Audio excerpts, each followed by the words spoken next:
In today's episode of The Síle Show, we are zooming in, not just on the art of photography, but on the deeper psychology behind it. In a world literally saturated with images, where everyone with a phone is suddenly a photographer, we're asking, what really makes a photograph matter? What separates a snapshot from a soul print? Photography at its core is more than aesthetics. You could say it's memory architecture. It's emotional archaeology. Some actually call it visual storytelling through a psychological lens. A fusion, if you like, of cognition, perception, emotion, and identity. Photography isn't just about seeing the world, it's about interpreting it, reframing it, and sometimes even healing from it. Few use the camera to explore the terrain between this particular art form and the mind as powerfully as today's guest. I'm joined today by Graeme Coughlan, a visionary Irish photographer and entrepreneur whose lens has quietly documented some of life's most sacred and fleeting moments. From the intensity and intimacy of wedding photography to the philosophical depth of his latest venture, base layer photography, Graeme is fascinated by the psychology behind the image, that moment before the shutter clicks, to coin a phrase. As an actor himself, the subtle choreography between presence and perception, particularly when capturing headshots for creatives, reveal those unseen narratives layered beneath the visible frame, and they're the ones that he's always aiming to capture. Therefore, you could say that he's part artist, part archivist, part philosopher of light. And in today's conversation, we will explore everything from photographic empathy to cognitive resonance, from ethical dilemmas of AI image generation to photography as a form of emotional timestamping, and even soft self-therapy. So, have you ever wondered why a single photo can haunt you, move you, make you want to be and feel seen, or wish to be invisible? Stay with us. This isn't just a conversation about cameras. We're considering it a journey into the psychological poetry of perception. Graeme, you are so welcome to the Síle Show. Yeah, it's a pleasure to be here. Great to chat with you. So you and I have a little bit of history in acting. Correct. We had a scene together in Rusnaroon. I was grappling for painkillers and you were the very stern pharmacist telling me that I couldn't have them. That's right, yeah. That was about 2 years ago now, I think. About 2 years ago, indeed, indeed. Small world. And they never asked me back. It's not up to me. If it was up to me, you'd have been back. You had the pills, for goodness sake. Yeah, you needed them. Crystal, Yeah. I did. Crystal is in Chicago presently finding herself. Okay. So, well, yeah. let's hope she does. Which gives Síle a chance to do this. But Graeme, it's great to chat with you now Yeah, you in this too. different iteration of you as a photographer. So tell me, you have many businesses, fingers in many pies. Yes, yeah. So, well, photography is something that I've kind of done ever since I took up acting, actually. So, I suppose, initially when I started acting, I bought a camera to do self-tapes and kind of fell in love with photography. And developed and learned the skills. It was actually, what actually spurred it on was we were shooting a self-tape in a friend's house in the early days of being an actor. And we had left his house and we were walking under a bridge down in North Strand, and the light was hitting him a certain way. So I stopped him, took his photograph. He used it as his headshot, got cast in an ad, and it just kind of snowballed. I had friends coming to me, will you take my headshot? Will you do my headshot? So it kind of went, strength to strength after there. I leaned into it a bit more and bought more equipment, just learned the process, yeah. And I kind of fell in love with it. Yeah. Well, it is an art form. So you clearly had a skill for it that was dormant until then. Possibly. Well, my dad took a lot of photographs. My dad was actually the projectionist in the cinema there in Phibsborough. And he always had cameras around, and my parents are always telling me stories about when I was a kid. I was always stealing the camera from my dad's press, and I'd walk around and, they'd go get photographs developed, and there'd be all these random shots of teddy bears and my toys. Yes. So it was always there in me. Of course it was. Yeah. These things I think that we hone throughout life and that become our art form later, you know, we're never far from us. We're always in the vicinity of them, I think, vibrationally throughout our lives. Yeah. And obviously then with acting and self-tapes and the whole world of self-tapes nowadays, it's quite a good job that you're able to use this professionally to earn the bucks. I was chatting with Zeb Moore here a couple of weeks ago about these liminal spaces between our jobs. We have to be doing something to keep the gripper from the door. So is acting your first preference, second preference? Does it share a space? To be honest, I think it kind of moves, ebbs and flows. It depends where I am in life. Like, I'm a parent. So currently, like, stability is very important. I have a young daughter. So trying to create that stability means that acting might not be the best thing currently. So I kind of lean more into the photography because it's given me more, you know, a bit more financial security. It's more reliable, you know, because it's not just portraits and headshots. I kind of do some commercial work and, you know, all that kind of stuff. So, yeah, I would definitely say currently photography is my number one thing. Yeah, well, we need a business, don't we? A business model that works for us between the gigs, unless we're going to be the very lucky ones and get away off to Hollywood or get some of the big numbers that carry us. And it can be our passion project and it can be the dream and the desire, but we have to fill the spaces healthily in between.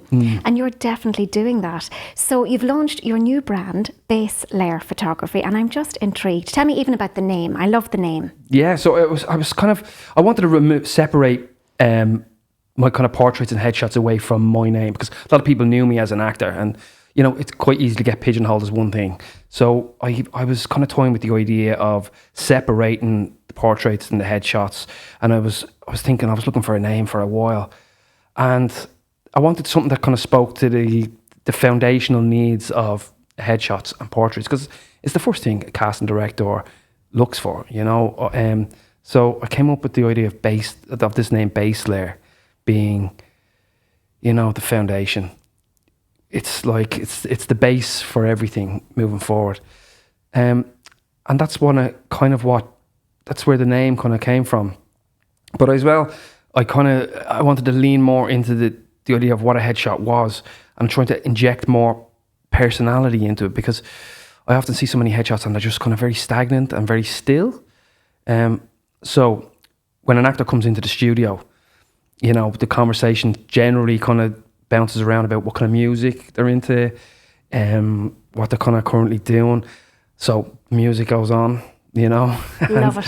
Yes. Yeah, and you know, if someone comes in they're quite nervous, we do a bit of breathing work, or we might do a bit of stretching, and we're gonna go from there. So, you know, they're kind of moving. They're not so still, and then we kind of work with that. Yeah. You're speaking my language. This is fantastic. That's where it's at. And even when I come in here to the guys and we're going to do a recording, we play music, we take some photos, we have some fun, we have a chat, so that the energy is up and you're ready for what you're going to do. Because when you're public facing or having conversation, you're merging energies with whomever you're working. And particularly when you're taking photographs, you want to give your client the opportunity to bring on the very best of themselves, bring it from the inside out, because the camera will see everything. That's very true. Yeah. And we chatted briefly this morning just about psychophotography and about the whole idea of where your mindset is at, perhaps being caught nearly like a soul print by the camera. You know, what do you make of that? Do you think that people can hide behind the faces that they pull and the poses that they stand in? Yeah, definitely. And it's often when I'm kind of sifting through the images, you know, because you take a lot of images, It's the ones where there's a micro expression. There's something happening in the eye, in the mouth. It's like an unexpected. It's kind of between the pose, and it just jumps out. It's very human, and this is actually kind of. I mean, we talk a lot about. We see a lot of mention of AI lately taking over, and people. Like, if you go onto LinkedIn, there's numerous headshots taken. Or generated by AI, and they all just look the same. They're quite generic. There's no humanity in them. And it's those images that are just slightly imperfect that kind of speak to us the most. Yeah. And that's what kind of makes you stop and go, that's interesting. Yeah. You know? So trying to find that. And I think that's when movement and talking about and trying to get someone's personality, For sure. the music they listen to, telling a story. And it's those moments in between that, you know, which if you can capture, they can be quite fleeting. So you have to be fast. Yeah. I think there's gold in them. Yeah. There are, and that's where the skill is at. That's the human skill. And there would be a dearth of that if AI were to take. AI is never going to take over from that anyway, for sure. No. I was chatting with some youngsters in advance of this conversation about AI, and for them, what does it mean, and what are the pros and what are the cons? And, you know, even youngsters were saying, whilst yes, it's good because it can edit and it can enhance, they're kind of slightly scared or unhinged by the fact that you could put in a photo of yourself and your partner and AI would give you what your child might look like together. I mean, all of that has gone to the next level, you know, and it's therefore not just exciting anymore. And it can be helpful, I'm sure, for photographers as well in terms of editing, but it will never replace the photographer. Certainly not, no. I mean, intelligence is one thing, consciousness is the other, is the next. You know, it might be intelligent, but will it gain consciousness? And I think that's what we look for. Yeah. We can see consciousness in it, you know, and I mean, scientists now are discovering that the universe is conscious. Yeah. You know, maybe in 20, 30 years when humanity merges with AI, they might get some semblance of consciousness, but currently I can't see that. And I think that's what speaks to us about photographs. There's consciousness in them. Yeah. There's humanity in them. And I think that's what we should strive to maintain, especially when we're looking, you know, for people to take our photographs rather than to resort to AI to create something for us. You know, have another human look through a lens, and it creates that liminal space. And something's captured that AI cannot replicate. And the whole idea even of space, as you say. So we had Celine Daly on here a few weeks ago chatting about psychodermatology and the fact that your skin is a storyteller and that it's very much telling what's going on the inside if you look closely enough and if you're expert enough in the area, as she is. And one of the things she said was that she speaks to herself in the mirror in the morning and tells herself, you're beautiful and it's okay for you to take up space. And we were having photographs taken, if we could actually just hold space with that idea and believe in ourselves as being worthy of taking up space and maybe bring on a mindset of beauty from the inside out. And I'm very sure the camera would capture it when you've got a really skilled photographer, the far side of the lens. Yeah, that's interesting that, you know. Well, I think, you know, like the skin being conscious as well of what we feed it. And I mean, there's that study with plants being spoken to, the two plants, when one was spoken, you know, people kind of spoke to it badly. And then the other plant, when people gave it love and compassion, they grew differently. So, you know, metaphysically, it's, I believe it. Yeah. Absolutely. Well, they're life forms and they have roots. Yeah. And, you know, I totally get that. I totally believe in that for sure. And that kindness that we express outwardly, we will feel inwardly. And as within, without, and as without, within, then I'm sure the photo expertly taken would capture that. Yeah. What about people, Graeme, who really struggle with the camera, who really struggle to show up for the camera? You know, we joke here and we say, I'm so shy. I just love performing. I love, because I'm an actor and I love performing. So my performance is not a feigned pose. It's very genuinely, very purposefully posed. I love the fun. I love the entertainment. We play music. We have fun. I absolutely love it. And I'm not shy for the camera in a good way. That's not egoic. That's a conscious decision to be there. I decided a long time ago when I was going into acting, because I had been a teacher for 30 years and I am a practicing psychotherapist. So if I was going to take on this third chapter, I had to work out why. You know, what was my why? And then my how would be easier. And I remember working out, I'm ready for visibility. Okay. And that was all I had to do. That was my line in the sand. And I stepped over it just once. I never had to look back and step over it again. I'm ready for visibility. Amazing. So all forms, every time I turn and there's a camera and it's lights, camera, action, I'm ready because I love storytelling. But there are people who struggle, even those in the acting business, who struggle watching themselves back, and I don't, for example, and again, that's... I do. Do you actually? Of course, absolutely. Do you? Yeah, like I do. that scene that we did. And poor Crystal, she hasn't a screed of makeup on her and she's strung out and she gets caught telling lies, and the pharmacist knows that she got pills this morning. She's back in trying to snake another box. Yeah. Love it. Okay. Love it. Because I don't see me. I see the character. Right. And I relate to the character. Now, that's very different, I suppose, to just having your photograph taken. That's a whole different ballgame. Yeah. Well, I think we tend to microanalyze ourselves, and, we can do so in such a negative way. And where that comes from, I don't know. I mean, but there was an interesting marketing campaign ran by I'm not sure if I can say it, but a famous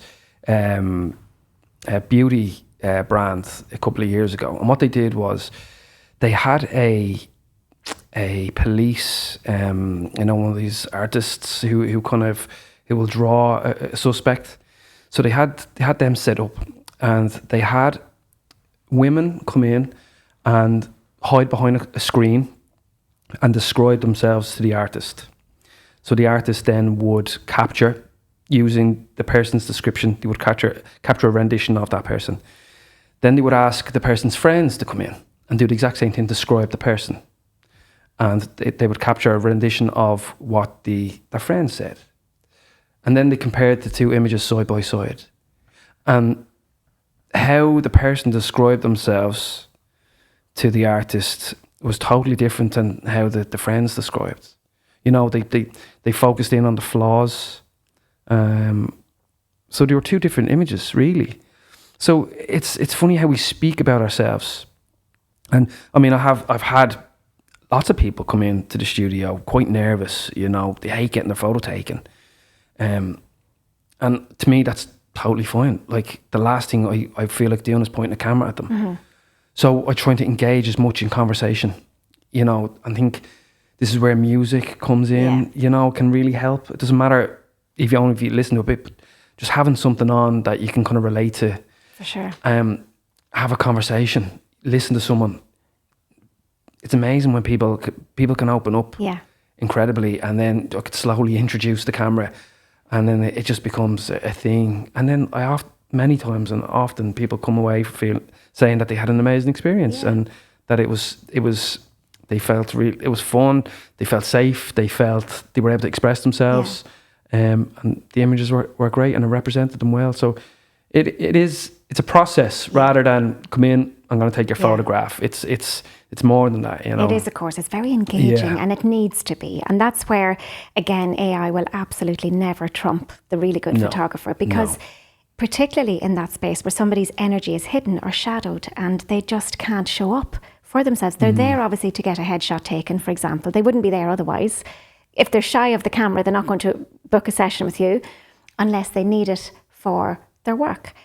But they don't want something that's going to be stern and cold and not do for them what they needed to do. So aren't they so lucky to work with somebody like you who'll just help them to take off that armour, take off the duffel coat, just relax, just settle, get the shoulders down, soften the gaze, and that vagal tone then between head and body and tone, giving them that chance to just feel psychologically safe.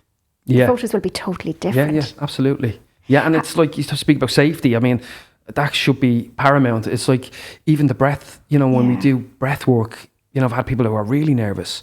So we spend a bit of time just to do some breath work. And that in itself, like, I think I was just listening to something yesterday about breath work, about, inhaling for 4, exhaling for 6. It tricks the body and mind into that feeling of safety. Yeah. And even just going from that place, feeling relaxed. Oh, yeah. Walking in, okay, I'm ready now, rather than the fight or flight kicking in and being like, I need to get out of here. Yeah. So, Some people just can't. And clearly it will go back to something that they're guarding within themselves. They don't feel like being seen, perhaps because they don't feel seen, heard and valued. So we can't fix them completely in that moment when they're in to get their photo shoot, but we can absolutely take that as a timestamp and we can get that right for them. Yeah. And the breathing, you're right, that longer, slower exhale, whether it's 4-6 or 7-11 would be quite an ideal one if you can manage it as well. Gently inhaling through the nostrils and gently exhaling through the nostrils. We tend to exhale quickly through our mouths, and then we'll inhale quite quickly. And that's a sign of fright for our nervous system. The nervous system doesn't have that consciousness. It responds very quickly. So that longer, slower exhale just gives us the chance to engage the parasympathetic nervous system, which is rest and digest. And in that space, the shoulders drop. You create more space between the ears and the shoulders, and you're definitely more ready than you were. Now, needless to say, within seconds, you can probably see shoulders rising again. But when you're working with somebody lovely who'll catch your gaze and relax you again, sometimes just a look is all it takes. That's all it's needed, And mirror neurons. Like if your photographer relaxes their face for you, when you're feeding your baby, you have a wee 3.5-year-old. So it's not that long ago that you would have been feeding her. Yeah. And I'm still feeding her. Are you still feeding her? Well, she's very capable, but... And it's great. Why not? They are the quickest way to our hearts, and let's love them up the yin yang. I just don't think we can love them enough forever. Mine are 28 and 23. I'm always referencing them. They kill me for that. But they're still my little boys. They'll always be our babies. Yeah, Mama Bear Safoka Agoniaku. But a word of heartfelt thanks. In just a few weeks since we launched the Síle show, over 250,000 people have tuned in to listen to the show. This is the engagement that we aspired to from the get-go, and we are beyond grateful to be riding this amazing wave of support and interest in our content. To our guests, thank you so much for showing up, for putting your trust in us, and for sharing your truth so candidly. And to you, our cherished listeners, thank you for coming back, for sharing, and for letting this space matter. Now here's the ask. We need to turn that love into subscribers so that we can keep bringing you these life-changing stories. To show our appreciation, we're giving something back. Prizes for Subscribers is an initiative to encourage and celebrate engagement and interaction with the Síle Show. Subscribe to our YouTube and or Spotify channels, follow the Síle Show on any or all platforms, and we will choose a weekly winner across all access points. Winners will receive a fabulous gift bag of stunning beauty goodies from our super sponsor, Elave. Obviously, the more involvement you have with all the channels and platforms, the greater your chance of being the lucky winner. All we ask when you receive the gift is to post a story or a reel, tag us, and tell the world why you love the show and how you're using the products. The Síle Show is proudly sponsored by Elave Skincare. Pure, powerful, Irish made. In the interim, you can use the code Síle10, that's SILE10, for 10% off all orders online. Follow, subscribe, and share the vibe. But the mirror neurons are very real in that space as well. So even without words, if somebody's struggling to just relax and find a moment, all we need is a moment with them, where the inside, bones to skin, that we capture is one that they'll be proud of. Because I think when we look at photos, we can remember how we felt in the space. Yeah, definitely. Yeah. And the face tells a story. The eyes tell the story. Yeah. So it kind of mirrors back exactly how we're feeling. That's why we have close-ups of eyes on screen all the time, Of course. That captures that emotion. But it's, as you said, it's capturing just a brief moment of relaxation, of something that they feel totally in their body. And that's the one. That can be the one. Yeah, Should we do it even on our own phones? We might have, 27 photos of the same, and we'll go through them, scan through, and then we'll stick the wee heart on one and dump the rest. Yeah. But it's just that one. It was worth it for that one, where you think you look okay, you're happy enough with it. And it's a bit of a burden that we kind of micromanage everything to that extent, but it is the world that we live in now. So if we do need a photo for something, it's nice to be able to check a myriad of those and find the one that we're happy with. Yeah. Because, you're so right, the eyes are windows to the soul. If you're not feeling happy, that is not a photo that will go into the smile file on your phone. No. It can work for a character shot, but generally it's always in the eyes. Even if it's a frown, it's always, the eyes will tell the story. It's the eyes that kind of seal it in, What I've actually been doing as well, and just going back to kind of AI, I've been actually trying to insert a little bit of myself. Like, if you look at the catch lights in some of my images lately, you very much see me. If you zoom in, you'll actually see me in them very clearly, my outline. So I'm trying to insert that into images now. It's done naturally. It's nothing to do with Photoshop. But this is another way of combating AI. You know, like AI can't replicate. It won't show you the photographer. Often you see just the kind of rim light of the light that's been used if it's a studio. I've kind of set it up in a way that, like, it's fully me and the catch light, so the eyes are fully illuminated, and you can see my silhouette just as a little injection.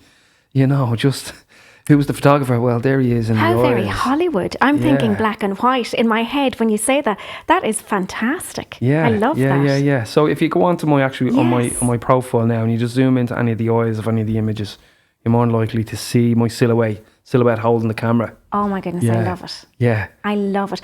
And isn't it interesting now that has value?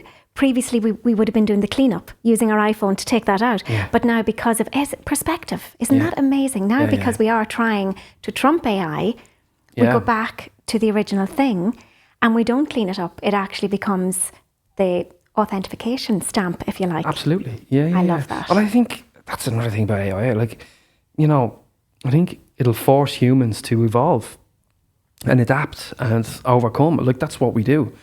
It'll change. We will evolve, you know, alongside AI to be greater, bigger, you know, more creative. I don't think humanity will allow AI to take over fully. We will naturally, because it's in us. Yeah. It's in us to want to conquer, to rule, to grow and expand. Yeah. And I think it'll just force us to do it in a different way. Yeah. You know? Yeah, you know, and there's a lovely idea even of mindset of placebo, nocebo going on there with what you're saying as well, which again is a different field of psychology, but it feeds quite nicely into it. So we take a thing, we believe that we can achieve something with it, and we will probably get that desired outcome. So by you looking at it from that perspective, you're embracing technology, you're not running from it, because what you resist persists. AI could probably trip somebody up that's deciding to think they can outrun it. You know, and equally nocebo. You know, you take a thing, you don't believe in it, and it negates the likely outcome that could have been positive. Yeah, you know, absolutely. So that's a lovely way of looking at it. I'm wondering then, in terms of headshots, do you look for and strategize with your clients to get the different look? So I know we want to be very natural and psychologically safe and capture that natural moment. But also, I realize myself when I'm going for different jobs that I would like a certain variety of headshots so that I can show the different characters that I can play. Because the natural me in that psychologically safe place with you, having fun and listening to the music, is not necessarily going to get me the job where I'm carrying an AK-47 and, you know, and if that's the job I'm going for, so you need the harder headshot. Yeah. Well, that's the conversation, you know, we have. It's like, well, what characters? And I often say to people, you know, what are you like most likely to be cast in? What kind of roles are you most likely to be cast in? And don't be afraid to lean into that more. Bring the clothes to match, you know. Oh, yes. Bring the feeling to match, you know, do some creative work. I have, you know, I do some exercises where I ask people to close their eyes and envision, you know, certain kind of stories, you know, outcomes. I worked a lot with Meisner technique over the years. Yes. So I try to bring in some of the exercises that I've learned that I know work in order to create a feeling, because that's just, it emanates through the eyes then, and capturing that, and that could just be the feeling of anger, love, you know, and when you layer that on top of a certain type of dress, clothing, it can just steer the look or the you know, or the headshot in it to a certain kind of direction in terms of character, you know. So definitely, it's definitely something I ask people to do, you know, think about the characters that they get cast in and lean into that a little bit more, and even broaden the horizon and imagine characters you've never been in but that you'd like to be in, and get the variety. I think that's fantastic. Totally. So envisioning, bringing you to the space, and then open your eyes and capture the moment. What I will say though is, like, a lot of new people that I noticed that are coming out of, you know, drama school or finished training, they haven't gotten that feedback yet to figure out where they are in the industry or what their cast type is. And that's totally fine. Come in as you are, because often, you know, you can't play any other character unless you can play yourself fully, is my belief. So just capturing someone in their authentic self can be just as good as a headshot where it's leaning toward a character. Yes. You know, because I know for a fact when I'm looking through images, I just want to see the person fully as they are. Yeah. And it's easy to layer on something on top of that, you know, but until you can play yourself fully, leaning toward a character can feel a bit contrived. Yes, you know? yes, very true, very true. And lovely for a casting director to get that moment to judge that themselves, that little bit of autonomy in their space, rather than us pushing upon the fait accompli that we think is the character picture they're looking for, rather just not. I've recently... I've sent in some auditions with no makeup, and previously I would have worn makeup, or I would have made myself up to suit the character I was playing the audition for. And then I just decided, you know what, I'll just try and do the no makeup. Because self-taping is so different, isn't it? If you were in the room, you get the chance to find their energy, hope they'll find yours. And I think you feel anyway that you'd have a better chance. Self-taping is very different. You know, it's like Tory Island every time. Totally. You know? Yeah. Well, you have to be not only the actor, but you have to be the creator, the cameraman, the director. Yeah. You know, you read the scene, you have to kind of figure out how to play it, because, you know, you're guaranteed that whoever else is getting the same audition as you, they're playing it somewhat different. Yeah. So trying to be a little bit different, trying to look at it come at it from a different perspective. And I think, as great as being in the room is, I think audition self-tapes can give you the opportunity to do it as many times as you want, to think about it, to let it gestate, read the scene, let it lie, maybe do it. And if you're not happy with it, you get another chance to do it again, unless the deadline is like literally 2 hours away. But like if you have more time, look at it again. Try and approach it from a different angle, you know. I mean, there's caveats to it. Pros and cons, aren't there, to everything? Absolutely. Yeah, for sure. Yeah. Because sometimes as well, and whilst we're so grateful for our lovely readers, and we just couldn't do this without them, sometimes our reader at the time is not necessarily giving us everything we need to feed off. But you have to be just so grateful, because we can't do it without them. Yeah, oftentimes I don't even have a reader. I know. Sometimes I'm like, I have to do this alone. Because, you know, you get a tape, and then life happens, and you're like, I have to get this tape in by tomorrow. Yeah.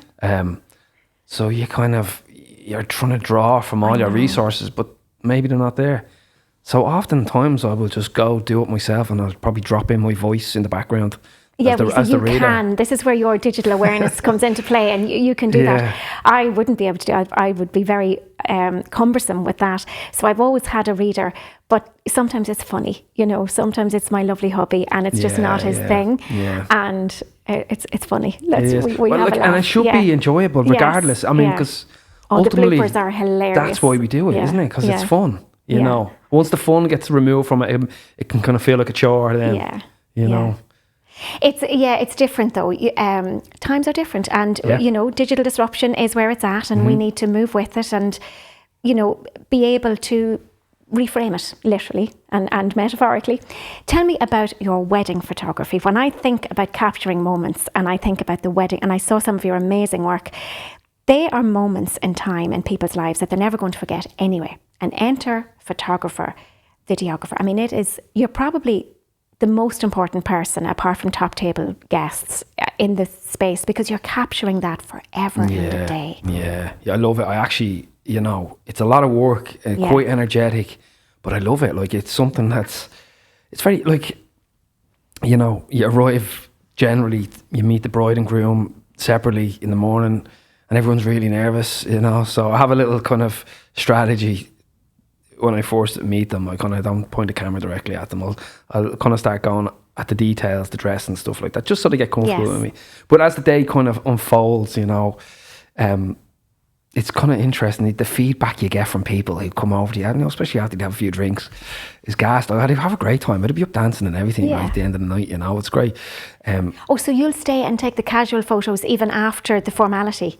Oh yeah, I'm there. Like, I'm often there right until the first dance, and I'll stay a little bit after, you know, capture a bit of the madness on the dance floor, because, you know, that's kind of when the day is kind of coming to a close for a lot of people, and people kind of start letting their hair down once the music starts. I love music, so it kind of makes sense, you know. So, but it's probably a nice grounding opportunity for you too, after the grind of the day, to just have a dance, have some fun with the people you've worked with formally all day. That's it. I mean, oftentimes I'm getting grabbed and selfies, and you know, people are taking I give the camera to people to go, and I get in with people. Love it. You know, so yeah, no, it is a great job. Like, the way I look at it is, a lot of the people that are going to be there probably never going to be in the room. Like, some people are not going to get a chance to be in the room with those people again.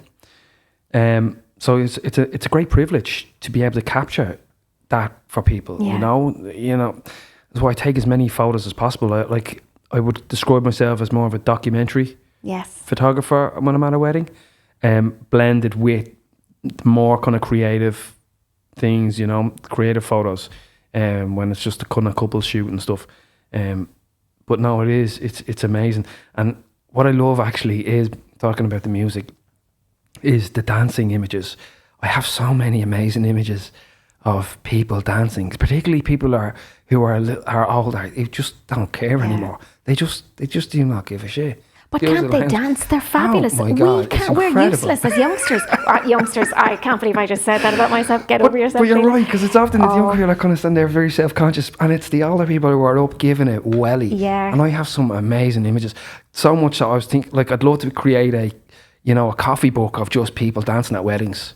I don't know how, I wouldn't be able to get the copyright of all those people, like, to use the images, but they're just incredible. Incredible moments. Yeah. And isn't wedding photography nowadays, it's like a film almost. I know I saw a beautiful piece of film of a gorgeous girl from India that was working in the hotel I was staying in when I was on Rossnaroon, and she had gone back home to get married, and my goodness, the standard of the film really that came out of the photography and videos of the day, it was just stunning. And they actually contrived their first dance in a ballroom to be superimposed on the film then at the end. And you could look at it a little bit objectively and say, a bit not though false, because when were they ever going to do that again in their lives? They learned to dance together. And it was stunning. Stunning. So is everybody looking for that level of photography now? Some people are. Some people just want someone to document. You know, I make wedding videos as well, wedding films as well. And there is a cinematic quality that I try to bring in. But I try not to impose myself too much, because unless it's requested of me, you know, because the way I view it is, I don't want to get in the way of the day. I want the day to unfold, and I want to be able to capture it as best I can with my skill. But I do know some other wedding videographers that they just specialise in those kind of more elaborate kind of cinematic wedding videos. Sure. And like that, they are contrived, they're planned, the shots are well thought out. Even aerial shots. I mean, it can go to the moon at this stage. I think being able to capture all of that aerial drone footage, etc., while the wedding is in full swing, is the kind of where I'm kind of aiming to go. That's what I kind of want to be doing. Like, I call it my bat belt. So I have a gimbal when I'm shooting video. This is, and I have a belt that I have another camera on. So it's quick. It's on the draw all the time. So while I'm shooting one thing, I might see something with a longer lens, and I'll be on the other camera. So I'm constantly going. My back does be killing me, but at the end of the day, but when I look back at some of the footage and I think, wow, and then the feedback I get from the couples after I send it to them, like, they just can't believe that I was even there. That how did I capture all this stuff? They didn't even see me. Wow. You know, so I love getting that kind of feedback, you know. That's fantastic. I got married a long time ago, and in our day, 30 odd years ago, it was, you got your album. And I didn't even get an album at the time. It was always the plan that we would, but it was one of the things we could pare back on at the time, and we put it, kicked the can down the road. We would get the album. Now we have the proofs still in the little plastic folder. It's like an album, but it's not a proper album from years ago.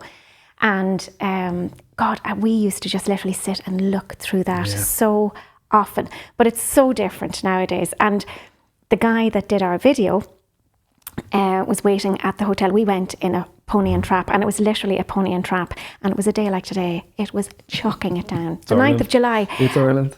I know, but who knew? The 9th of July. Like, you'd be so unfortunate. I mean, if you bought a ducketed sink to think that it might rain on the 9th of July, it rained on the 9th of July.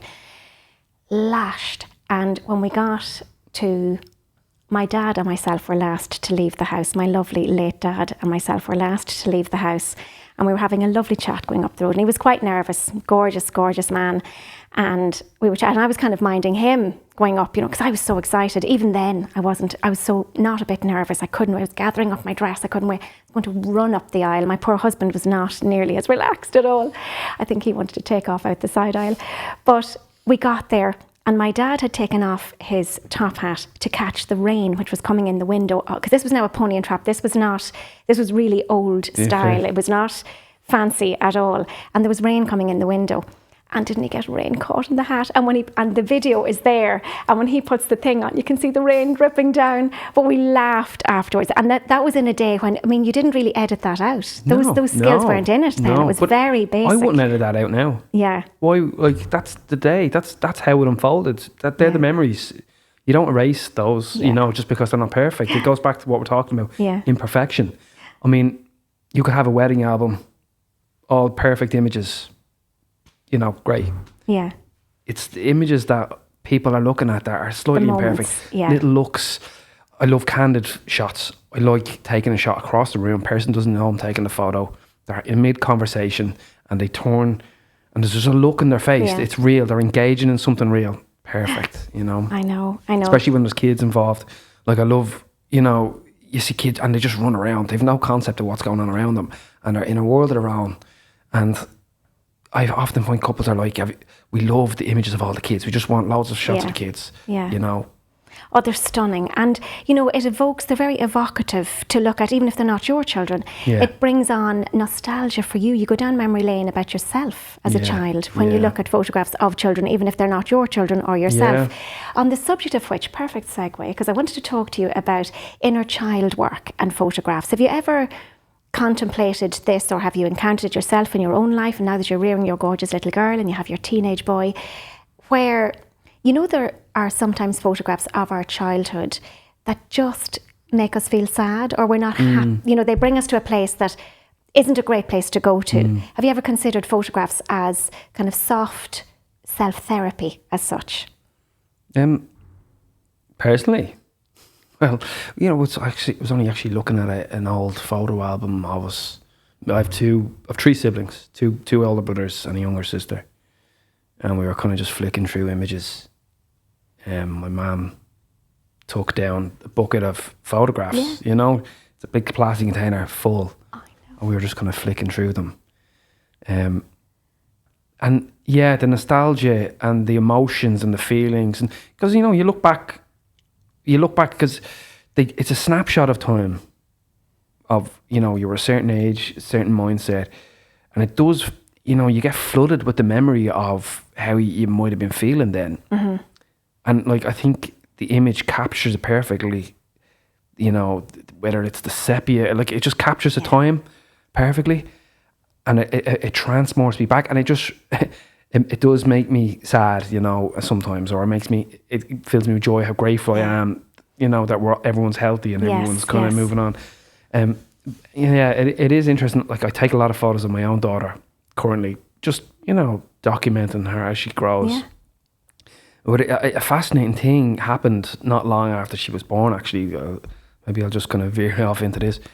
I started to kind of almost relive my feelings. I have a lot of memories from when I was quite young, when I was a baby. Don't know how, but I started to it was almost like I was viewing the world through her eyes, again, from being a baby. And it was this kind of incredible time. I feel like I'm growing again. I'm relearning the world through my daughter's eyes. And it's incredible because she has such energy and such wonder, that it kind of fills me with wonder, and it gives me kind of hope for a future unknown, as I'm kind of watching her, grow as well. So it is interesting. That's the inner child piece. That's fantastic. That's a beautiful example of the co-regulation piece, maybe, that might have been absent for you at different times, never with any disrespect to our lovely mums and dads. When we look back and there are pieces that we'd like to work on to heal within ourselves, because reparenting is our job when we get older. You know, we're all, including your gorgeous daughter and my lovely boys, we're all victims of our parents as such, because our parents can only do the very best with the wisdom and knowledge they have at any time, and they will always do. Absolutely.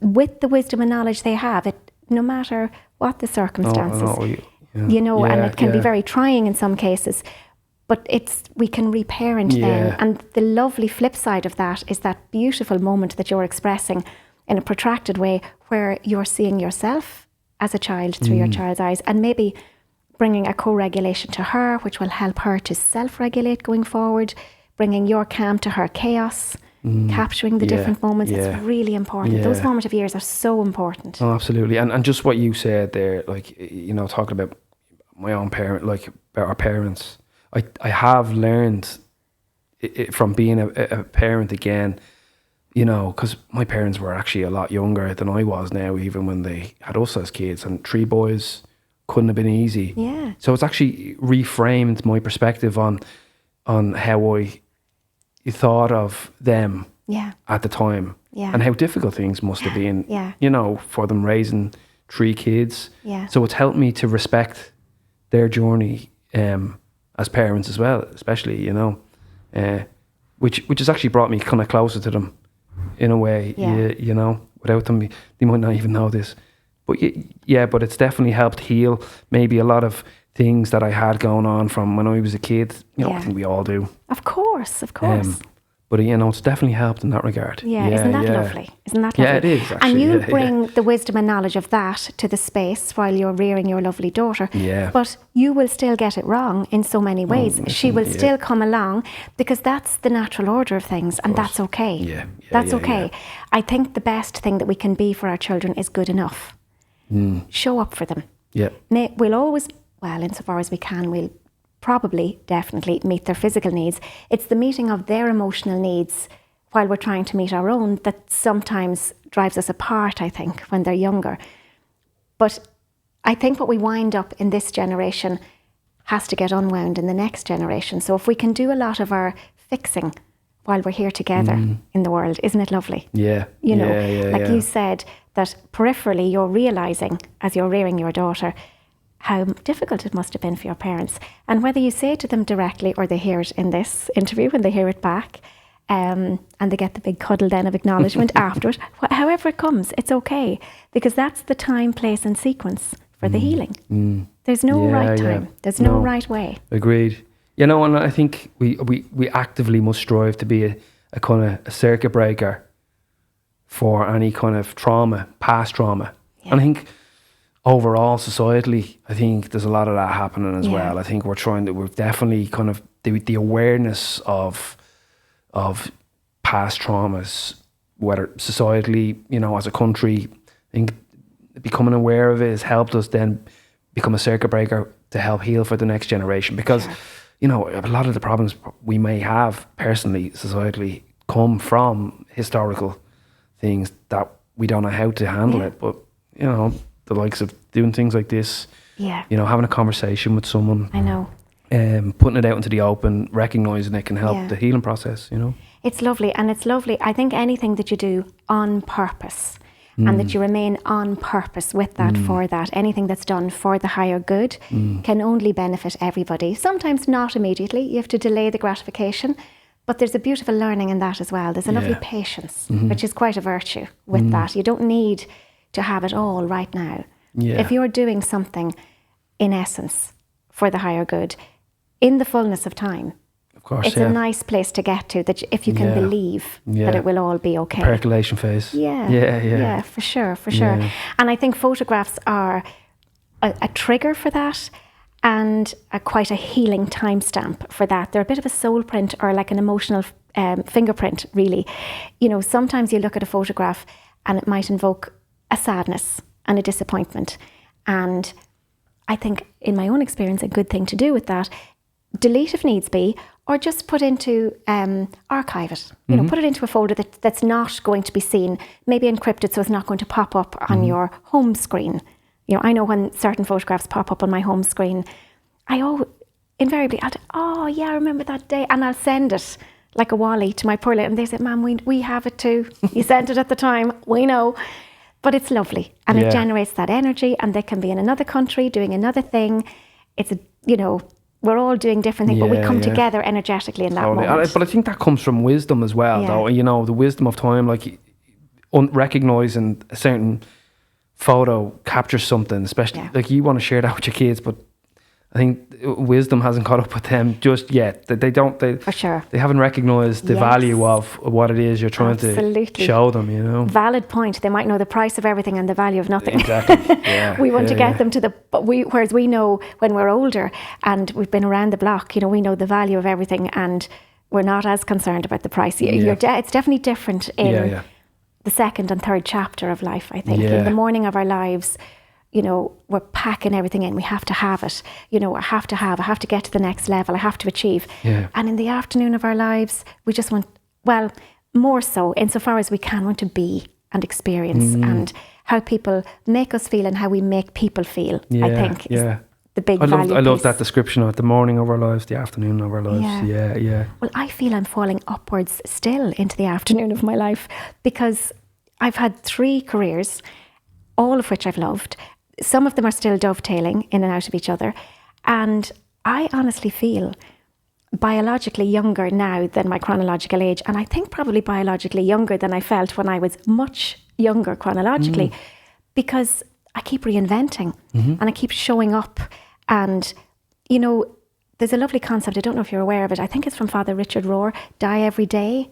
Did you ever hear? Yes, I know. I know the expression. Yeah. And it's lovely. And I know if I didn't have the wisdom that I have in terms of the life that I've lived, I'm not sure I'd understand that the way I understand it cellularly. When I die every day, what that means is I die to the previous things that I've done, the places I've been to, the relationships that have grown me to where I'm at right now. I wouldn't change any of it. And some of it's now, not easy when you look at your life heretofore, but it does grow you.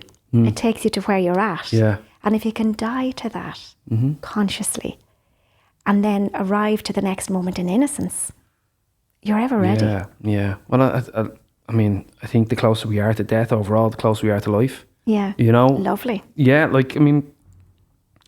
Yeah, something I kind of pondered like last year, I think it was. I can't remember what it was going through, but it was definitely a case of I felt kind of stuck, and there was these ideas of death kept appearing to me, and without getting kind of freaked out about it, I kind of meditated on it and what it actually was, and it was the pursuit of life, and it was the joy of life. I actually felt like I just need to give myself over to the idea of death. Yeah. And it just helped me kind of reinvigorate myself. I just felt more alive than anything. So I was trying to kind of live like that, Yeah, I think there's definitely something in that, and especially what you were describing there. Yeah, I really identify with that, and I think it's probably to do with the fact that one is getting older, certainly a chronological thing. Personally, I don't care about age as a number. I really genuinely don't. I care about health span, and I care about lifespan only insofar as I want it to be hooked, like carriages on a train. I want them to be hooked to each other when I come into the final destination. Yeah. I don't want my lifespan to outrun my health span. Yes. I want my immune span to wrap up health span and lifespan. And to that end, I want to enjoy everything. And my enjoy is moments like this, looking at somebody. Shoulder to shoulder is good as well. Walking is lovely, and chatting and being in nature. But looking, talking, catching somebody else's nervous system, because nervous systems sync. Yes. They sync. What syncs absolutely. links. Yeah. So those quality conversations, in my opinion, are medicine. Yeah. They really are medicine. Medicine for the soul. And I think they keep us well. And I think then as we get older, we probably realise, we need to get more of those in, because we're not getting any younger. Yeah. What a great position you're in right now to be able to do this consistently. Isn't it fantastic? It's fantastic. Yeah. Amazing. I feel like... kind of jealous. Oh, well, do you know what? I don't blame you. I would be too if I was sitting over there. No, I'm so lucky. It is a beautiful space. And how it came about, Graeme, is that I have decided to lean into acting. And I have a lovely funny story, which I tend to go all the way to Cork to get to RD, so I won't take you there today. But I have a lovely funny story about how I came to acting, and I love it. I love it.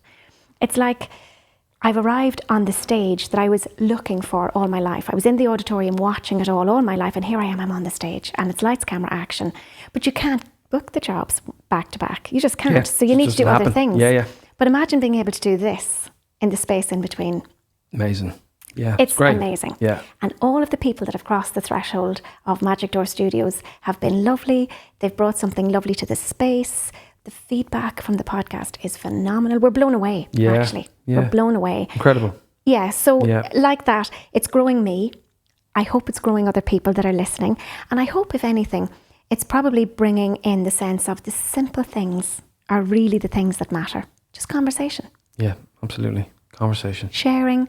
You know, quality connection, quality conversation, asking the right questions, knowing that you're with somebody who's going to respond to what you say and what you ask, not just, dump anyway. So that lovely active listening, you just feel invigorated. Yeah. It is an incredible thing. Yeah.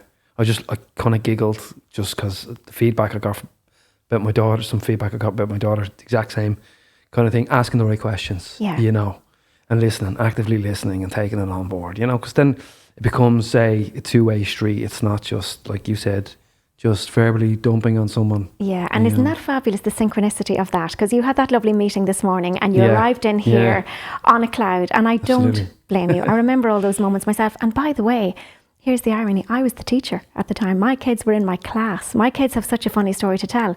When they were little, their mammy was their teacher. When they're in their teens, their mammy was the therapist. I mean, who wants that if you're a boy and your mother's a therapist? And all the types of therapy, and talks about verbosely about all the types of therapy when all their friends are in the house. You need to have them on this couch. I know. And then my eldest son, who's an actor, turns around, and in the third chapter of Mammy's life, she becomes an actor. I mean, like, they really, other than the fact that we absolutely love and adore each other and we're best buddies, they'd be forgiven for putting me off the bus. Like, how do they feel about that? About the acting? Yeah. Do you know what? I'm blessed. I had my two boys, and I'm like you with your daughter now today. The world is richer for having people like them in it. I really mean that. And I know there's room for bias and everything. They're gentle, beautiful souls, inside and out and outside and in. And so obviously our worlds are, have collided, if you like, so many times. Like, they were in my class. We've the funniest of stories. It's great. And we've done therapy together. We talk our way through things together. And now I'm acting. Now, I haven't yet acted with my son, although I'd love to. So I'm hoping someday there'll be a role for a mother and son. It's a lovely niche, actually. Yeah, absolutely. And he's a phenomenal actor. Does he write? He does write. He's actually writing present. He's doing a lot of writing, So he might write you into the role. Yes, yeah. He'd probably joke and say, no, I'd write her out of it. But I always imagined, it's funny you talk about the thing, you dream things into the space. I always imagined that he and I would play Matthew McConaughey and his mom. Because you know the book Green Lights? Have you read that book? Yeah, I have, yeah. Love it. Fantastic. Absolutely love it. I mean, I've read it. I could probably recite it for you. And all the bumper stickers that he throws in there and everything. I speak in Síle-isms. That was suggested of me when I did a podcast with Voice America a number of years ago. They did a word wall of Síle-isms, a graffiti wall, they called it, of Síle-isms. I worked for the Empowerment Channel for a year. And he would probably say he'd write me out. But I always imagined that he and I would play, because obviously you'd have the various chapters of Matthew's life, and you'd have the various chapters of his mum's life as well. I just always imagined, who knew? Who knows? Yeah, one of these days. All it takes is a pen and a paper or a keyboard in this, in this instance. Right person, right place, right time. Yeah. But to answer your question, I think they're okay with it. I think the fact that it's funny. It's funny. You do not want to be a teenage boy and your mum be a therapist and have the answer to everything. Yeah. Because as a teenager, you know all the answers. Of course. You know everything, even though you know nothing. Yeah. But they're gorgeous, and we are literally best buddies. And I feel honoured to be able to say that. It's amazing. Yeah. I mean, I have a son myself, so I know kind of what it's like to have boys as well. Yeah, they're incredible. We're blessed. Yeah, We're blessed. blessed.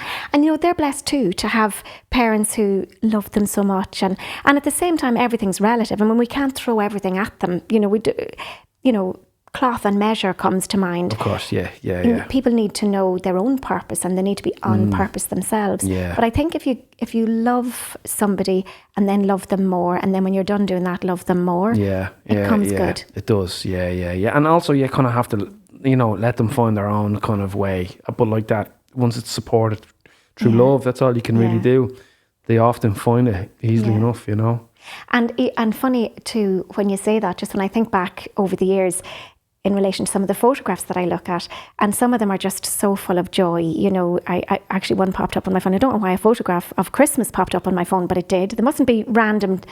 They must be more random than just tied to months, because a Christmas one came up anyway on my phone. Yeah. I don't know. I think they show catalogues sometimes of people, you know, grouped together. So you might get, you know, a batch of 10 with the same people in it. Yeah, possibly. I don't know. Well, one came up and I have the two boys on either side, and my face is squashed with their two faces. And it was only a couple of years ago. And honest to God, I felt the joy. I felt actually emotional when I looked at it. I felt the joy of it.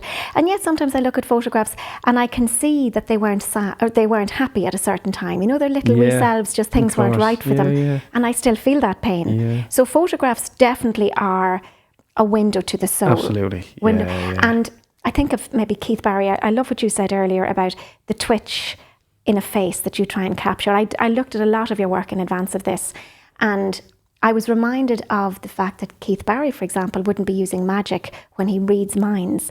He's reading faces and bodies. Yeah. So minds and bodies are one. Totally. Yeah. And the this face, is what you were face saying. can give away everything, you know, and especially if you're kind of intuitive to it, like obviously how Keith is. Yeah. You'd be very and intuitive. you obviously in your work, I've seen it, and you're looking for those moments. You know, you said, you know, it's like the holster. Yeah. You know, I'm always ready. I'm yeah. like I don't want to use the word sniper, but that's kind of, I'm ready to go. Yeah. I see something across the room, and it's trying to predetermine when it's going to happen, because it's so quick. Yeah.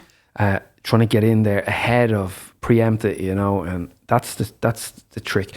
But like there's almost it's like a feeling. Yes. You know, but I feel like I have that innate ability to be able to walk into a room anyway and kind of feel like something's about to happen. Yes. And get prepared for it, you know. Yeah. I think you do too. And I think it's like empathic perspective. Yeah. So we've perspective in all of our photos, but there's empathic perspective. You're watching, you're reading energies, you're reading bodies, because they're like the signature of the mind, really, the stamp. Yeah. You're reading it, you're knowing exactly what's coming next from past. And then you might even, you're watching here, you capture that one. Because you know in your peripherals what's going on. You're feeling the energy. Totally. Yeah. Well, it's funny what you say that, because like often I can feel when someone, like, they've a nervous and there's a laugh and they need to get it out because they're trying to hold something. And I don't know, because it affects me. So I'll start to naturally kind of want to get giddy and want to laugh. And it just kind of dispels the energy, just kind of, you know, just kind of grounds. Just a little spark happens. And then once that happens, then you can kind of breathe. You can see it happening. They totally shift. You see the breath happens, and then they're in their body again. Yeah. You know, and then you kind of keep going. You know, I love those mirror neurons. And I would say at a wedding in particular, you can I'd say you can nearly see the shoulders go down after a certain while. You know, the groom probably wears his shoulders like earrings, I'd imagine, in the morning. More the groom nearly than the bride, because the bride is probably more concerned with being beautiful and arriving with all her bits in place. Absolutely. And trying to manage the guna and the broga. And, you know, nowadays it's well, that's an where art I form. position myself, you know, when the ceremony is happening, right up the top, so I can capture the frame with the groom. And I often say to him, like, keep your attention looking forward. Yes. You know, I'll be the judge. I'll give you the nod when it's good time for you to turn around. Because often, if they kind of turn around too soon, it can kind of let a lot of that energy go. But if you just hold off a little bit until the bride is kind of halfway up the aisle and then turn, you see this massive flood of emotion, joy, it all happening at once. And being able to capture all that in one frame with the bride and maybe her father giving her away is really kind of special. You know? I know. Yeah. It's a storyboard actually that lasts forever. That's fantastic for it. And that's what I mean by that's such an important role that you're in, because you're capturing that day, but it's so important. And those people won't always be around. So they will look back at those moments, and it tells a story within you 20 years later, 40 years later. Yeah. It's such an important role and an honour to be in it from your perspective. Absolutely, yes. yeah. That's one part of it I love. It's such a privilege and it's such an honour. So, I feel like it's to do the best job that I can possibly do is very important. Yeah. It's artistry. It's an art form. Yeah. Because you're working out, how will I set this up? Totally. Yeah, it's not just a technical thing of like being able to take the photo. Yeah. It's understanding positioning, what the light is doing.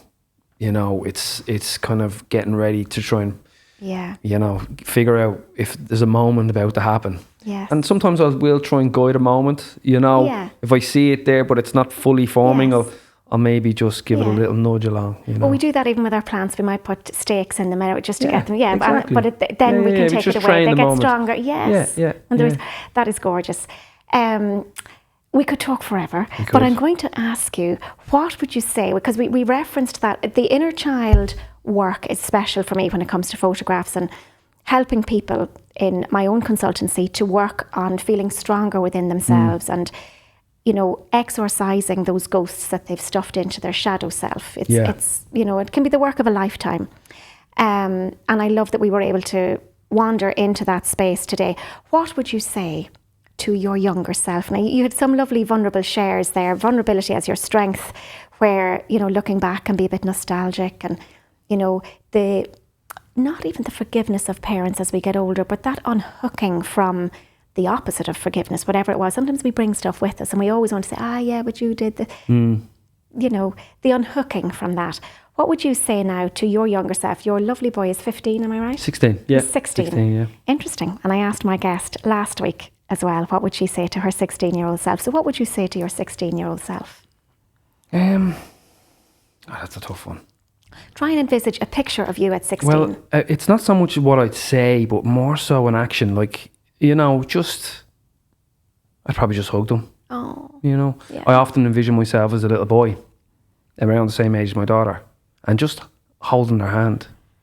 It's quite powerful actually. It's helped me a lot in the past with struggling with different things. I often go back to myself as a child and just hold their hand, and it's often enough. Yeah. Yeah. It is. So you've done inner child work then, obviously. A little bit, yeah. You have. And obviously when you mention the functional breathing as well, it's not unfamiliar to you. It's lovely to take your inner child up onto your knee and just give 5-year-old Graeme a cuddle. Yeah. And just sit with that. Yeah. And maybe if you can, find a photo of 5-year-old Graeme, if that's the person you're going to work with for a week or two or a month or 6 months, whatever it takes sometimes, to just, unhook from the emotional arousal that's actually still lurking a little bit, ready to pull you down, ready to make you sad. Yeah. And just, catch that little 5-year-old self. Well, I'm lucky or grateful that in the last year or two, there's been a shift in my consciousness or something has happened within me that's helped me kind of grow a little bit more, and I feel very supported by myself. I did a lot of resiliency work with a coach of mine, Helena Walsh. Yes. Over the years, and before my daughter was born, we kind of did a lot of intensive work, resiliency and stuff like that. And had I not done that, I don't know where I would be, but it definitely felt it gave me the strength and resiliency to go through the next phase, having a daughter, grow a business, start putting down roots, all of that kind of stuff. So I feel like I'm beginning to thrive in the last year. It's not without its days where you kind of feel, oh my God, I've hit a brick wall, but it doesn't take long. I'm back, ready to keep going, so I'm very grateful for that. You're amazing. And it doesn't matter how many times we stumble, trip or even fall. No. In terms of resilience, it's how quickly we get up again, absolutely, dust ourselves off and go again. Famous Rocky quote. Yeah, that's it. That is where it's at. Yeah. And you don't even have to wait until you bump into the wall to change direction. Just even a conversation can be just that nuanced moment, that gentle moment that helps you to realise, I'm doing okay. Yep. And then you're on to the next page of the curriculum. Because Totally. I think we learn the same lessons over and over again until we pass the test. Yeah. You know, same situation, same feeling. Yeah. Been here. I did this last year. What is going on? What's going on? What can I, it's only when you do something different, you realise the outcome might be different. I find nature is a massive help when it comes to all of this. Like it was my partner said to me the other day, just, I was just having one of those days. And she just said, take the dog for a walk, and I kind of went, oh yeah. I always feel good when I go out to the park, go for a long walk. Sure enough, about a half an hour into the walk, I come around, I came across a dad. He had his daughter in the pram. The daughter was, pointing at my dog. And, the dad was like, yeah, look at that dog, look at the dog, I don't know what it was about, just that small little interaction between those two humans. But I was in nature, it was a very natural interaction between two humans. And it just uplifted me straight away. Felt reset, got home, and I was brand new again. Back on track. It's amazing. The cost-free protocols, Graeme, are the best. Yeah. Those actionables that are available just outside the door, but sometimes it's hard to get out the door. And I'm thinking even when you say that in terms of your work, a lot of your work is indoors, it's under false lighting, it requires lighting that you set up, which might phase shift your circadian rhythm a little bit. You might need, by way of prescription, more nature every day. You might need to set that down as a non-negotiable. Because it will reset your circadian rhythm, particularly when you're doing indoor work and under lights and developing and whatever. I'm sure you have to probably do a lot of work on your screen. But I can feel like a shock, or when I leave the studio, because it's dark. I have it set up and the lights are on, and it's when I step out, I sometimes realize, it's a bright day. I kind of have to readjust myself, and that's when I find being in nature massively helps. I have to say I'm the same. I love the sea. I can't always get to the sea, and I certainly can't always get into the sea, but I absolutely adore forest bathing or nature bathing, just being amongst trees, hail, rain or snow, because we're not made of sugar. We have the right kit. Absolutely. Get out. And even if it's only 5 minutes out, 5 minutes back, fresh air, light, even on a cloudy day, it's irrelevant. It's just the outdoors. Be a massive help, It's so grounding. Me and my son, we like to go kayaking together. So we'd take the kayaks and we'd go to just Westmead or, a lake, and we'd fish from the kayaks. But we love it. You feel totally different. You feel, it's great for the system. It's great for my son as well, getting him out of the city. Yeah. Spending time with you, so quality time with his dad. We have good bonding because it's funny. I don't have to say much. He just kind of starts to open up gradually, little bit by little bit. Starts telling me about things that are going on. I don't have to push him. Yes. Or he just kind of naturally opens up. Of course, because it's a very relaxed. It's the most natural of all environments. Yeah. And it's just you guys with the birds in the background, the gentle movement of the water. I know if I have difficulty getting to sleep, I take myself to a kayak in my mind in the middle of water, and I run the safety check with myself that I'm not, big waves not going to come or someone's not going to come, not going to throw me into the water. But I can actually get to sleep within a few minutes of disturbed sleep if I'm worried about something by lying down on a nice blankie in a kayak and just being gentle in the water, because it's the gentle movement in my mind's eye, and I just get off to sleep.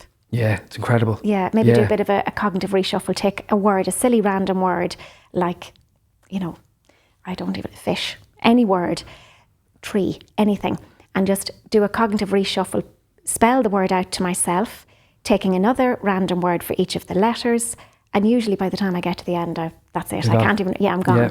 But it's that gentle movement of the water in my mind's eye that helps me to get off to sleep. I do recall, it was 2 summers ago, when it was a really hot summer, and me and a friend of mine, we took the kayaks, and we loaded them up.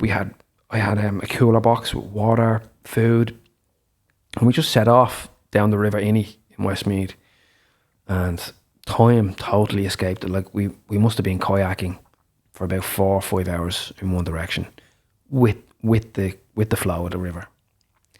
And we decided we'd stop. We had a bit of food. And then we kind of checked the time and realised we better get back. But then we were going against the current. We were easily out 8-9 hours out total rowing. And I remember getting home that evening exhausted. The backs of my arms, my back was, because it's quite physical. And I remember getting into bed, and as soon as I closed my eyes, all I could see was the water and the reeds, because the water is crystal clear. And you could just see the reeds. And I had the most amazing sleep ever, because all I could see was water. And all I could see was the reeds flowing. Yeah. And that's all I could see when I closed my eyes. I woke up the next day completely different, a new person. And I called my friend, and I said, "Geez, I'm sore after that yesterday." He's like, "Man, I had the best sleep ever." Yeah. I said, "Well, I'm glad. And then sure, next week he was like, kayaking, we do it again. Well, I'm sure there'll be lots of people borrowing that idea now, just listening to this. That's really helpful, because we need sleep. It's the elixir. Yeah. And people do struggle getting to sleep or staying asleep or getting back to sleep if they have troubles or they're ruminating or introspecting. So to have little ideas that they can hook onto, even if we've not been out on the river kayaking, we can envision that we were just before, if we're having trouble getting to sleep, and we can take that lovely story that you've shared, make it our own, because mind and body is one. There's no duality, they're one. So if we can imagine it, then we can be there in our mind's eye and then have that lovely gentle movement and get off to sleep. So I think that's it's a lovely place to bring this to a gentle end. I love your metaphor as well, or a metaphor that's coming through for me in relation to swimming or rowing upstream and rowing downstream. And I'm thinking, just to circle back even to photography and psychophotography, which is a makey-uppy. I don't think it's out there. We have to be careful as well that people don't think of the pathology as opposed to the psychology of the whole idea. We have psychopharmacology and psychodermatology, so why not bring in the psycho? Why not? It can be another Síleism. So there you go. I'll take that. But the whole idea of, if we're going to have our photograph taken, and particularly if we're somebody who struggles with being present to ourselves in that moment, we're probably metaphorically swimming upstream there, or rowing upstream. Could we just turn our boat around and go with the flow and just imagine that, feel the water, feel the space, and then wait, and then you'd be gently working with us then, and we get that nice relaxed pose if that's what we need in the moment. So that, even when you were saying it, I could feel my shoulders dropping when you said, we were flowing downstream. Yeah. It's a lovely metaphor for life. When we're flowing and going with the flow, it's nice. Yeah. It's cushy. Yeah, it is. And it's like, it's the least resistance. It's the path of least resistance. Sometimes we just have to let go and just allow life to take us. Like I often kind of reference the Chinese finger trap. The more you pull, the harder something becomes. The more you push for something, the harder it becomes to obtain the thing. Oftentimes you just need to just take a breath, relax, and allow the thing to come to us, Yeah, just go downstream. Yeah, just let it flow. Love that. I love that. That feels like a lovely and quite a perfect moment to bring this to a nice gentle end. Your pain will push you until your wisdom pulls you. Graeme, thank you so much. It has been an absolute pleasure. Thank you very much, Síle. Thank you. And there you have it. A journey through memory, perception, and the quiet psychology of the photograph. We didn't just talk about taking pictures, we talked about taking up space, about being seen, about what happens when the lens becomes a mirror and a moment becomes a message. It's all information for the nervous system. We played with the idea of psychophotography, cognizant, of course, of the delineation between psycho as a prefix, initiating thoughts of psychology as opposed to pathology. Although, anyhow, there is a fragile intersection where story, self, and soul all try to show up at once when there's a camera in the vicinity. We touched upon the emotional pulse of weddings. Those images that capture not just love, but lineage.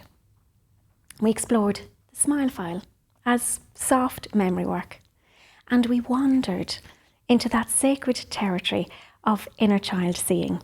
I really loved that part of the conversation.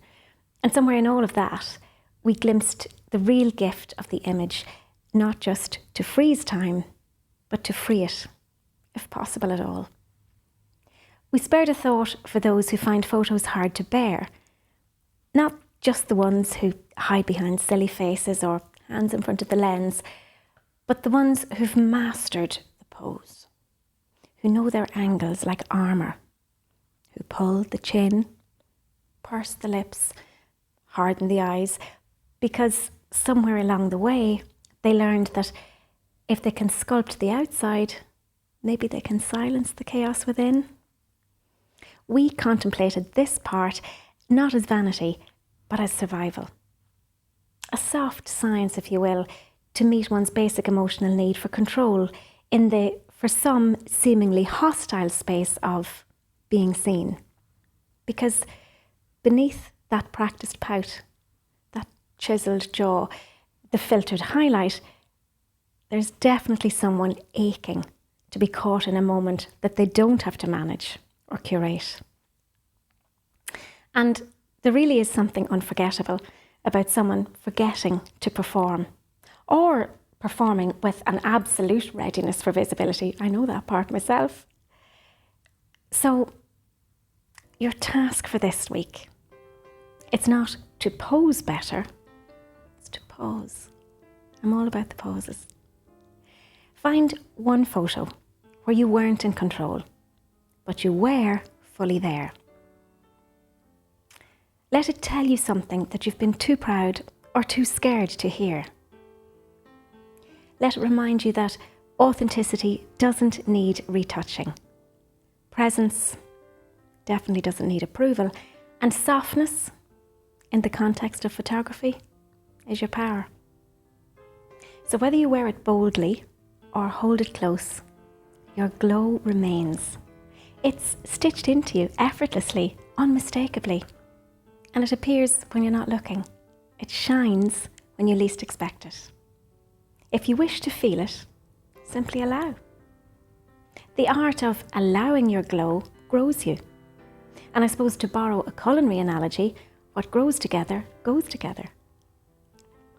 So as we've learned today, photography at its best isn't just about capturing beauty, it's about revealing it. So stay human, stay soft. If you can consider the lens as witness, perhaps not as judge, it might be easier to let yourself be seen.